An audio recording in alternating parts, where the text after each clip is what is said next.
எதிர்பார்ப்புகள் இல்லாமல் கிடைக்கப்படும் உதவி பெரிதே.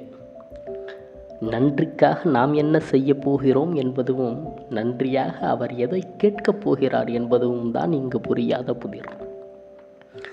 தெரியாத ஒருவருக்கு செய்யும் உதவிக்கும் தெரிந்த ஒருவருக்கு செய்யும் உதவிக்கும் என்ன வித்தியாசம்?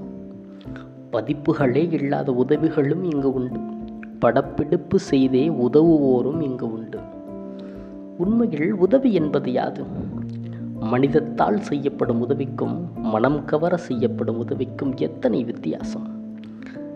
தன்னலமில்லா உதவிகளே இல்லை என சொல்லவில்லை நான்.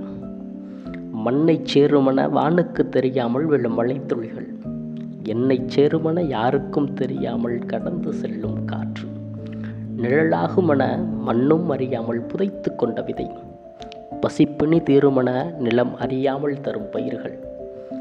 இயற்கையை தவிர இன்னும் சில மனிதர்களே அதை உயிர்ப்போடு வைத்திருக்க முயல்கிறார்கள். உள் ஒன்றும் வைக்காது நாமும் உதவிட முற்படுவோம். விடியாத இரவுகளில் ஒளி கொண்டு வந்த மெழுகுவர்த்தியைப் போல யாரோ செய்த அச்சிறிய உதவிதான் என்னை இன்று இங்கு நிறுத்துகிறது. காலங்கள் கடந்து போக உதவிக்குள்ளும் ஊடுருவி விட்டதோ இந்த பொல்லாத எதிர்பார்ப்பு என தோன்றியது.